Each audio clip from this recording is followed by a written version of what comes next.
guys. Welcome back to part 2 of the podcast, the NFL Draft. Coming up, we have the 11th, 12th, and 13th picks, which all consist in the mock draft of Jerry Jeudy, Henry Ruggs, and CeeDee Lamb, who are all wide receivers. Connor, do you want to elaborate on that? Yeah, so these are clearly the top tier of wide receivers in this draft, these three here. And I have them going 3 in a row to the Jets, Raiders, and San Francisco, who are all wide receiver needy teams. I have Jeudy going first to the Jets because I believe he has the highest potential. He's a great route runner, and he's got good size. He ran a 4.45 40 at the combine, and he's 6'1", 193. So bigger body than Ruggs, a little faster than CeeDee, and he has great potential at the next level. Jets have a new GM, and I like them taking trying to get a big hit here out of Jeudy at 11.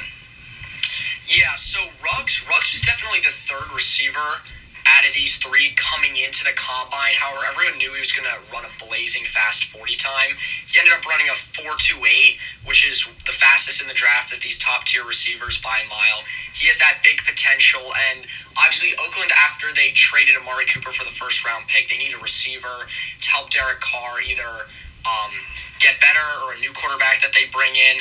And then we have CeeDee Lamb, who could be the best receiver in this draft. He has amazing hands. His run after the catch is really what makes him special. His ability to juke defenders. He's strong too, can make tough contested catches. And I think adding him to Garoppolo and having him develop with Deebo Samuel and having George Kittle, that's a nice three-headed monster in the passing game, especially because some people think Garoppolo is more of like a game manager. So to surround him with nice weapons, they already have a good offensive line and tremendous defense. That could be a pick that really puts that Super Bowl contending team over the top.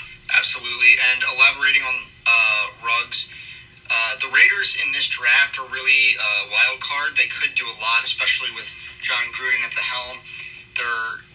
Could go in a lot of different directions. I see them taking a wide receiver here because they need that speed.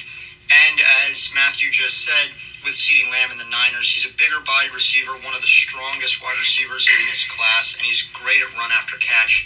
So the Niners could really use that. They have a lot of speed on the outside already, but Lamb is more of a stronger, bigger weapon that would give them that red zone option outside of Kittle. Yeah. So then moving on to the 14th pick, we have Tampa Bay and Andrew Thomas. So with Brady coming in, there's going to be this is a really important draft for them because they have to now build around a new quarterback. So Matthew, what do you think about Andrew Thomas coming in?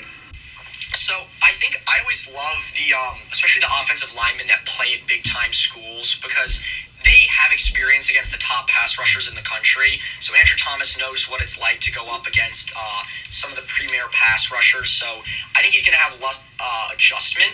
He was a 4-year starter at Georgia. He's not as athletic as some of the other ones, but his technique is great. He's a good blocker, run blocker, and pass blocker. I think he's a solid pick, and especially the Tampa Bay has tons of weapons, so I don't see them going receiver, even though it's a loaded receiver draft.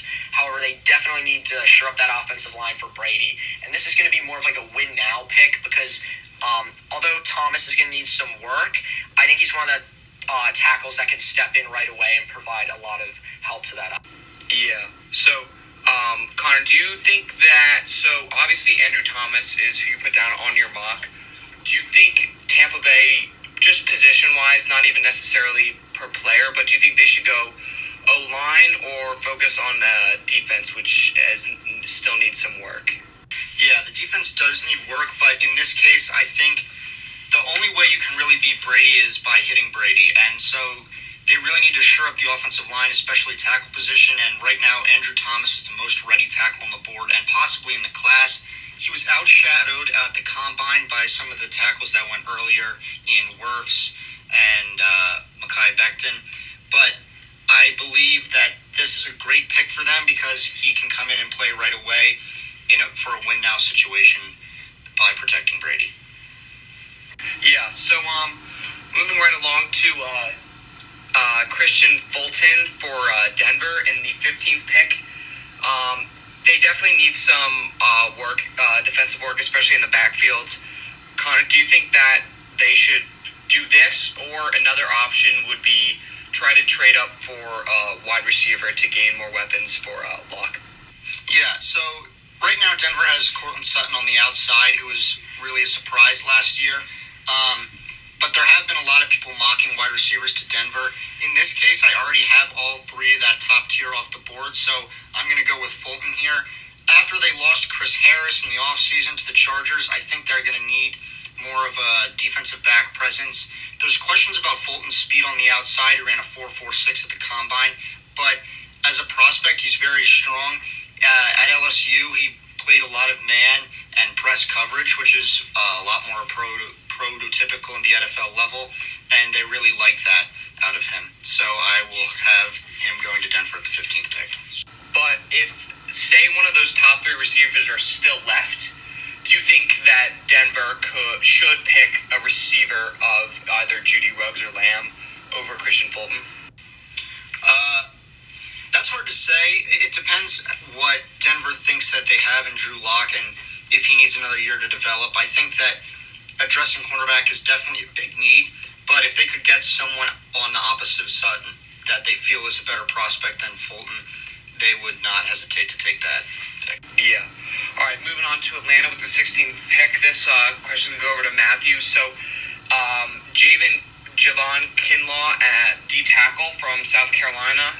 Obviously, Atlanta definitely needs some work on defense. They acquired some offensive weapons like Gurley in the offseason. So what do you think about Javon Kinlaw? So I think Kinlaw is definitely the second best tackle in this draft to Derek Brown.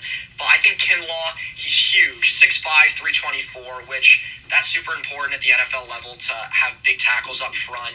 Great against the run, he's can get to the passer, but he's more of a run muncher, which is what teams look for. And what really made him stand out was his Senior Bowl. He played tremendous at the Senior Bowl, which is obviously up against the best players in the country. Really important to the draft process, so they see him playing against the top players. He also had good combine, and so I think he's a nice pick for Atlanta here, who definitely needs to shore up the defense on the line. Yeah, I think Atlanta's really missing that nose tackle right now, but they could use Kinlaw to fill that hole on the D-line. So I have him here at 16. Yeah, he seems like a good pick, a monster inside to munch the run. So then 17th pick, which is at Dallas, and we have Grant Delpit right here, but Dallas could definitely go a couple ways with this pick, I think. And how do you think the uncertainty with Dak Prescott as quarterback and whether he'll, his whole contract negotiation affects this pick, and should they still pick Grant Delpit amongst all this? Yeah, so I think this is going to be one of the more interesting picks in the entire draft, in my opinion, because the Cowboys could go basically any direction they want with this. So if one of those top three receivers, Judy Ruggs or Lamb, were to fall to them, they could potentially pick one of them, try to pair Cooper with Michael Gallup, one of those receivers, and Zeke, to have one of the highest powered offenses in the league, especially with Dak. That's one of the options I've seen.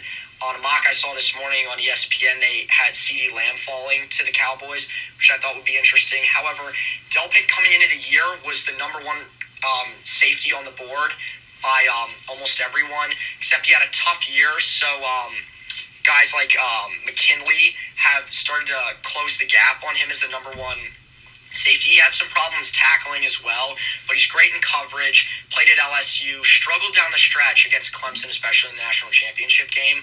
But I think Delpit is going to be the pick here just because the Cowboys will look for, although they could look for an offensive weapon, I think the defense is what needs the most help.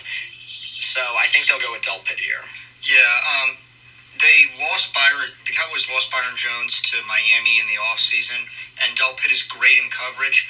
Most of the questions surrounding his play at the end of the year were due to tackling skills and everything about that. He missed a bunch of tackles in the championship game in the playoffs, so took some bad angles as well, as Matthew said. but they really need that replacement for Byron Jones in coverage, and I think that Delpit has the ability to fill that because of his versatility. He can play strong safety, free safety, slot, and sometimes even outside corner. Yeah. Do you think, as an 18th pick, we have another safety going, Xavier McKinney from Alabama? Do you think those two safeties will fall Grant Delpit, then Xavier McKinney, or will Xavier McKinney possibly be picked first by Dallas if he fits better with the... I actually think McKinney, this could be a flip-flop pick here. So McKinney and Delpit are definitely the top two by a lot of people. This is just more of a personal preference thing because McKinney's more of the bigger, stronger safety, and Delpit's the better coverage safety.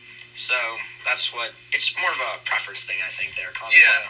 Dolphins in this draft are also a wild card like the Raiders because of the amount. They have 3 first-round picks, which makes them a real wild card, and they have a bunch of holes, so they could go any direction with this pick. The reason I have them taking McKinney is because he is a leader on the defensive side of the ball. He was the leader of that strong Alabama defense for 2 years, and the Dolphins really need that. They're likely going to take Tua or another quarterback on the offensive side, so hopefully they're getting their leader there. On the defensive side, I see them trying to get leadership, and in that case, this would be McKinney. He's a great tackler, good blitzer. He can do a lot on the defensive side of the ball, so kind of that Swiss Army knife for them, and I think it's the best overall pick that they can make here. Yeah, because they're clearly in a rebuilding process, and it's important to establish leaders on both sides of the ball. Then for the Raiders, again, we have at the 19th pick, offensive tackle out of USC, Austin Jackson, which they could, again, they're also a wild card here, as you said. So what are some of the variability there, other targets opposed to getting a no tackle in Austin Jackson? Yeah, so the Raiders could go a lot of directions. Wide receiver is one hole that they need to fill. In this mock, we have them taking Ruggs at 12. This is their second pick, so we're going to not go with a wide receiver here. Instead, I have them taking offensive tackle Austin Jackson. He's a very raw prospect. He's got quick feet, and he's got high potential. He's big, 6'5", 322. He needs to work on his technique, though. As I said, a raw prospect. With Gruden as the coach, he could try and work that in. He's likes to take higher potential players, and so I see them taking Jackson here. Other options include edge rushers. They took Ceylon Farrell high last year, and so they're going to need to replace that. He was disappointing, so they're going to need some more off the edge, and that might be an option here, but I see them taking Jackson. Yeah.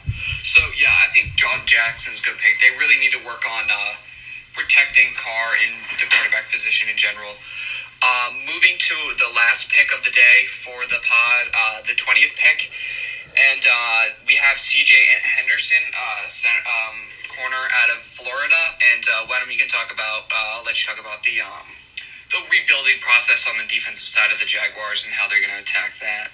Yeah, so the Jaguars, they had one of the better defenses in the last couple of years. However, with the losses of Ramsey and Boye on the back end, the secondary is definitely not as strong as it used to be. And especially with, they franchise tagged Ngakoue, but they might try to trade him for picks. So I think defense is definitely the way to go. So, they're going to have to replace those guys. He has great speed and size for a NFL corner. The thing is, he just had a bit of a down year in 2019, but he was extremely productive in 2018. So, NFL teams are going to look at that and just hope that that's an off year and that 2018 is his potential. If he was as productive as he was in 2019, we could see him in the top 15. But because of that, he's fallen a bit. But yeah, Jacksonville definitely needs secondary help after losing Ramsey and Boye. Yeah, Jacksonville is looking at a full rebuild here with a young quarterback, and they've lost most of the pieces on defense, as we already said. Replacing Ramsey and Boye, though, has to be a priority. That's why we have Henderson here at this pick. Yeah. All right. Thank you to Connor and Wenham for helping with this podcast. Everyone should subscribe, turn on post notifications, and stay tuned for episode 3, and then after the draft, an additional 4th episode comparing how our mock draft did to the real results. All right. Thanks, everyone.